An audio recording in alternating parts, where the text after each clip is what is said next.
Bonjour Jérôme Bourron. Bonjour Claude Tran. Vous travaillez à la Caisse des dépôts et consignations, à la direction de la formation professionnelle plus particulièrement, et vous êtes aujourd'hui à l'Assemblée nationale où vous avez participé à ce colloque organisé par Hashtag le plus important sur le thème « Mettre le numérique au service de la reconnaissance des compétences et de l'employabilité de chacun ». Comment est engagée la Caisse des dépôts sur le CPF? On est l'opérateur du CPF autonome, là où Transition Pro sont les opérateurs du CPF de transition.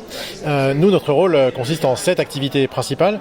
D'abord, gérer 33 millions de comptes utilisateurs avec 80 millions de mouvements de main-d'œuvre par an. Ensuite, c'est recevoir les fonds obligatoires que France Compétences alloue et affecte à chacun des personnes morales de l'écosystème de formation professionnelle. Ensuite, c'est faire en sorte de recevoir les abondements complémentaires des employeurs ou de Pôle emploi ou des OPCO par exemple. C'est ensuite s'assurer que l'application mobile fonctionne à partir de novembre et donc que nous soyons en situation de gérer la plus grande place de marché de l'offre de formation en France, avec possiblement 80 000 organismes de formation qui pourront proposer une offre de formation certifiante éligible au compte personnel formation. Et c'est enfin promouvoir la formation professionnelle dans le cadre de la loi Choisir son avenir professionnel votée le 5 septembre dernier. Alors bon, le CPF existe depuis plus longtemps que cette dernière loi. Qu'apporte cette loi plus particulièrement au CPF? Vous avez raison, depuis 2015, le CPF, c'est 2 millions de dossiers de formation, assez également répartis entre demandeurs d'emploi et salariés d'ailleurs. Et l'ambition est plus forte encore, c'est de donner une pleine autonomie aux personnes qui ont accès au compte personnel de formation. L'application Mon compte formation permettra un parcours d'achat de formation vraiment autonome en quelques étapes.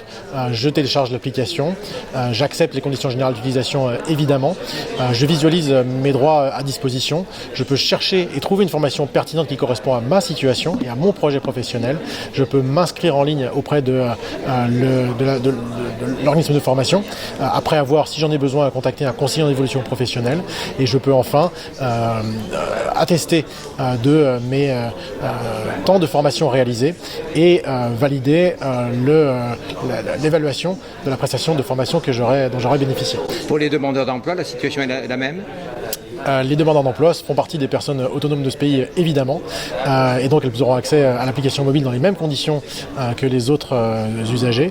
La petite particularité, c'est qu'elles bénéficieront d'un accompagnement complémentaire par leur conseiller Pôle emploi si elles en ont besoin. Vous avez participé aujourd'hui à l'Assemblée nationale au colloque organisé par Hashtag le plus important. Comment avez-vous trouvé ce colloque et pourquoi avez-vous accepté d'y venir? Quand on travaille à la Caisse des dépôts et qu'on est invité à l'Assemblée nationale, on vient pour les raisons que vous imaginez bien sur le statut de notre institution. Au-delà de ça, le colloque compétences et numérique est exactement dans la mission qui nous est confiée.